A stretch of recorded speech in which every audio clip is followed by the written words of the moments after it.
సింగరేణి కార్మికుల సమస్యల పరిష్కారం కొరకు పెద్దపల్లి జిల్లా 8వ కాలనీ RG2 ఏరియాలో TBGKS నాయకులు నల్ల బ్యాడ్జీలతో నిరసన వ్యక్తం చేశారు. తెలంగాణ బొగ్గుగని కార్మిక సంఘం అధ్యక్షుడు కొప్పుల ఈశ్వర్, అధ్యక్షుడు మిర్యాల రాజిరెడ్డి పిలుపు మేరకు RG2 ఏరియాలో కార్మికులు నల్ల బ్యాడ్జీతో నిరసన తెలుపుతూ HODలకు మెమోరాండం అందజేశారు.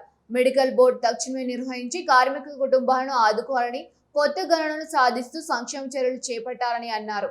సింగరేణి సంస్థ పరిరక్షణకు రాష్ట్ర ప్రభుత్వం యాజమాన్యం తక్షణమే తగు చర్యలు తీసుకోవాలని డిమాండ్ చేశారు. గత 2.5 సంవత్సరాలుగా అధికారంలోకి రావడానికి కాంగ్రెస్ ప్రభుత్వం అలవికాని హామీలు ఇచ్చి మరి అదే రకంగా గుర్తింపు కార్మిక సంఘం ఎన్నికల్లో మరి AITs కూడా ఎన్నో హామీలు ఇవ్వడం జరిగింది.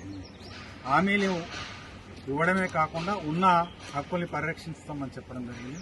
మరి కొత్త హామీలు ఇవ్వకపోగా పాత ఏవైతే ఇంప్లిమెంట్ అవుతున్నాయో కారుణ్య నియామకాలను వాటిని గత 15 నెలలుగా నిర్వహించడం లేదు. కారుణ్య నియామకాలలో ఇన్వాల్వ్ చేసిన ఈ 400 మంది ఉద్యోగాలు ఎదురు చూస్తున్న క్రమంలో వాళ్ళకు కూడా ఉద్యోగాలు ఇవ్వట్లేదు.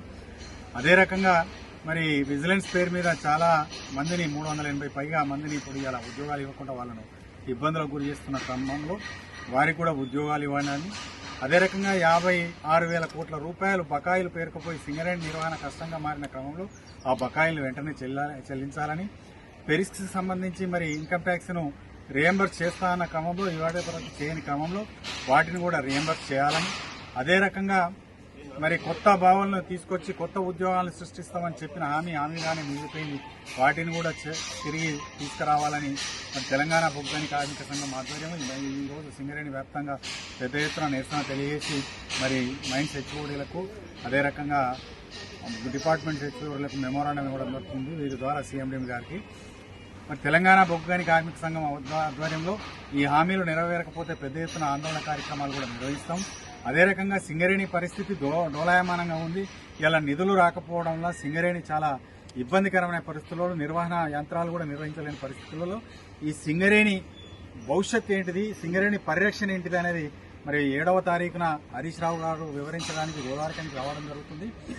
ఆ క్రమంలో సింగరేణి కార్మిక వర్గానికి విజ్ఞప్తి చేస్తున్నాం. తెలంగాణ బొగ్గుగని కార్మిక సంఘం RG2 పక్షాన ఇలా పెద్ద ఎత్తున తరలివచ్చి ఆ సదస్సును విజయవంతం చేసి అసలు సింగరేణిలో జరుగుతున్న పరిణామాలను తెలుసుకొని ఈ సింగరేణి పరిరక్షణకు నడుంచాల్సిన బాధ్యత అందరిపై ఉందని ఈ సందర్భంగా తెలియజేస్తుంది.